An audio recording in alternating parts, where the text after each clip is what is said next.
Now, speaking of practicing, let me give you a few tips to help you make the very most of your practice time.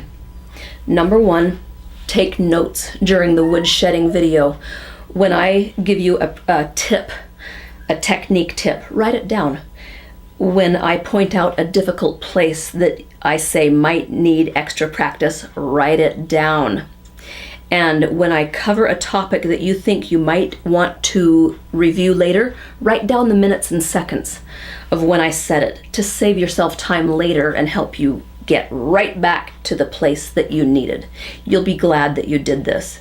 Number two, the golden rule of practicing is do not always start at the beginning. This is a fatal flaw that beginners make. They are unable to start in the middle. And that's just something you have to learn how to do. Starting at the beginning creates many bad habits. Number three, learn how to dissect your piece into segments that make sense. When you're listening to a song on the radio, you hear a verse and you hear a chorus, and you instinctively know this is a verse, this is a chorus. It doesn't matter what you call it. You could call it the zebra and the elephant part, but you recognize that those are different passages. It's the same thing in classical or in fiddle music. So when you hear a change in mood or a change in key or a change in texture, that's a different spot, and you need to label those sections however you want to label them. A, B, C, D, 1, 2, 3, 4, or elephant, zebra. It doesn't matter. But label them. That is going to help you to train yourself to not always start at the beginning. It's going to help you map out the song in your head, and it will greatly assist you when it's time to memorize your song. Number four, learn how to identify problem spots. When we're playing and we make a mistake, we all know that we made a mistake, but that's important to acknowledge where that mistake happened. Too many of us ignore the mistake and we either start over or we go on. Don't do that. Break that habit. When you make a mistake, stop. Figure out where the mistake started and where the mistake ended, and mark it in your music. If you don't refer to music when you play, mark it in your head somehow. My students who play entirely by ear, I encourage them to have sheet music nearby. They're not going to read from it, but they can make notes to themselves on it. And everyone understands note reading enough to know kind of where they are on the page.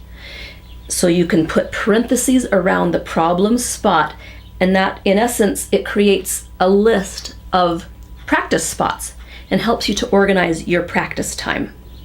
And this is why learning to start in the middle of passages rather than at the beginning all the time is so important, so that you can efficiently practice and you can say, boom, I'm going to start at this problem spot right here. I'm starting here.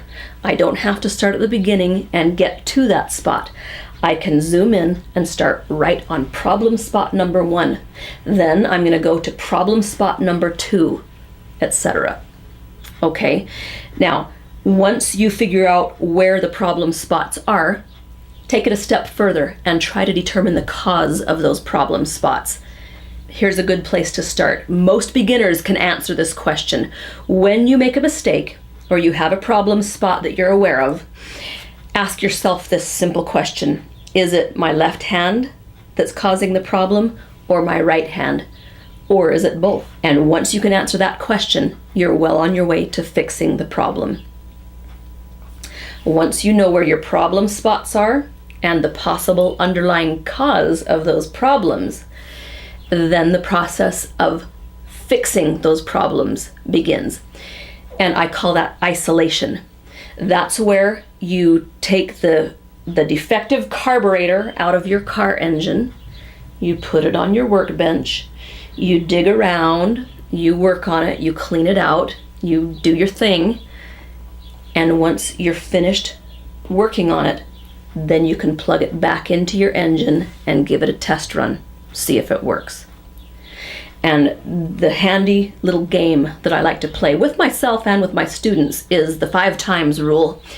And that is where you take a problem spot, you fix what you think is the problem, then you play it 5 times slow in a row with no mistakes. When you can do that, then you get to move to medium speed. Play it 5 times in a row, no mistakes. Finally, you get to move to the fast speed, 5 times in a row, no mistakes. If you make a mistake on the 4th time through or the 5th time through, too bad. You go back down to 0 and start all over again in that speed. That little game builds consistency in our playing. It teaches us to nail a passage several times in a row, not just getting lucky one time and moving on. So it teaches us consistency, and more importantly, it teaches us how to focus under stress. Because trust me, as you start to get to number 4 and number 5, you're going to start getting a mild stress response because you don't want to screw up. And that teaches you to keep your focus even under stressful situations, and that's invaluable. All right, so keep those practice tips in mind as you're working through this course.